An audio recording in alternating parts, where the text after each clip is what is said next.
परमेश्वर के नाम की महिमा हो। सबको जय मसीह की।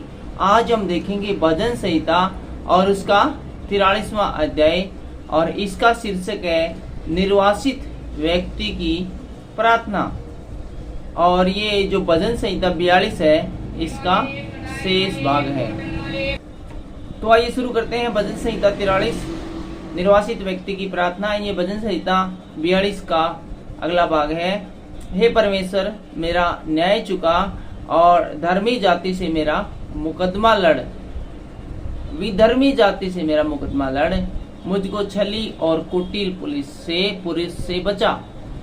क्योंकि हे परमेश्वर, तू ही मेरी शरण है, तूने मुझे त्याग दिया है। तो यहाँ पर हम देखते हैं कि एक निर्वास और दूसरी दुखित व्यक्ति है, वो परमेश्वर के पास जाता है और उससे कहता है कि तूने मुझे त्याग दिया है। इस कारण से सब लोग जो कि मेरे साथी होते थे और जिनके साथ मैं रहा करता था, और वही व्यक्ति अब विधर्मी होकर मेरे खिलाफ है, वो नई नई युक्तियां निकालते हैं कि मुझे नीचा दिखाएं।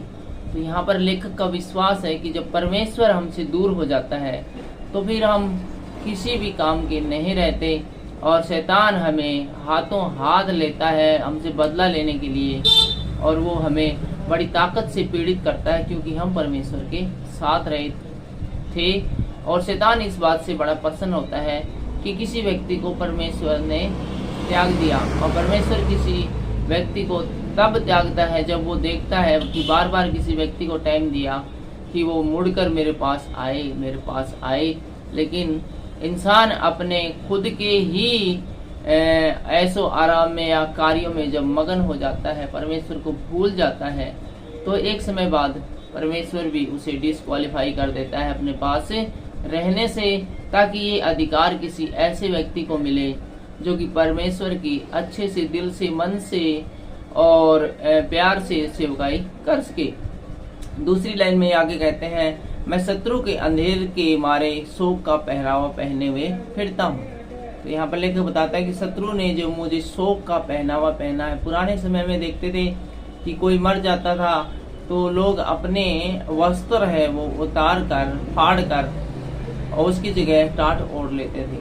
फिल्मों में भी आपने देखा होगा कि वो जब कोई अमीर व्यक्ति मरता है तो सब लोग सफेद कपड़े पहन लेते हैं और शोक सभा में इकट्ठे होते हैं। लेखक इसी प्रकार से कहता है कि मैं जो ऐसो आराम से जीवन व्यतीत कर रहा था और अच्छे कपड़े पहनता था, टाई वाई लगाता था, सूट बूट पहनता था, ब्रांडेड कपड़े पहनता था, अब वो सब कपड़े जाते रहे हैं और जैसे कोई मौत के समय जैसे कपड़े पहनते हैं, शोक का पहरावा, वैसे ही पहनावा पहन लिया है। अर्थात मेरे जीवन में दुख ही दुख है और सुख है वो जाता रहा है, ढलती हुई छाया के समान दुख है जाता रहा है। तीसरी आयत में कहते हैं, अपने प्रकाश और अपनी सच्चाई को भेज, वे मेरी अगुवाई कर।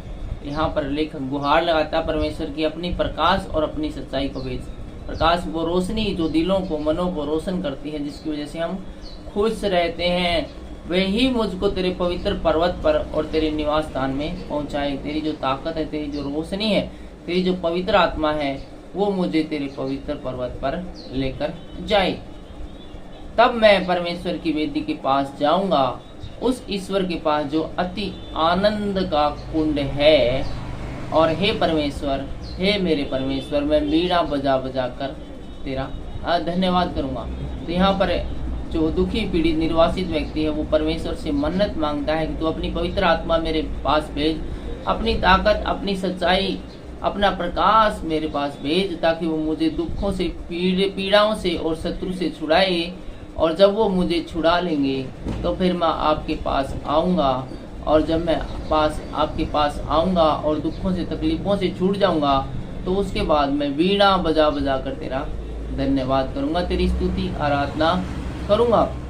और पांचवी और अंतिम लाइन हमें बताती है, हे मेरे प्राण, तू क्यों गिरा जाता है, तू अंदर ही अंदर क्यों व्याकुल है, परमेश्वर पर भरोसा रख, क्योंकि वह मेरे मुख की चमक और मेरा परमेश्वर है, मैं फिर उसका धन्यवाद करूंगा। यहाँ पर जो निर्वासित व्यक्ति है वो अपने आप को तसल्ली देता है और अपने प्राण, अपने मूड को और अपनी निराशा को बोलता है कि क्यों इतने मरे जा रहे हो, क्यों इतने दुखित हुए जा रहे हो।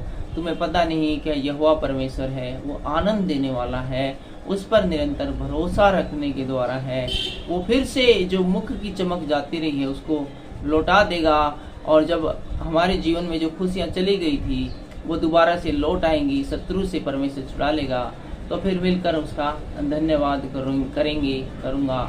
आज के इस वीडियो में बस इतना ही। आज के इन वचनों के द्वारा परमेश्वर आपको आशीष दे। सबको जय मसीह की जय हिंद।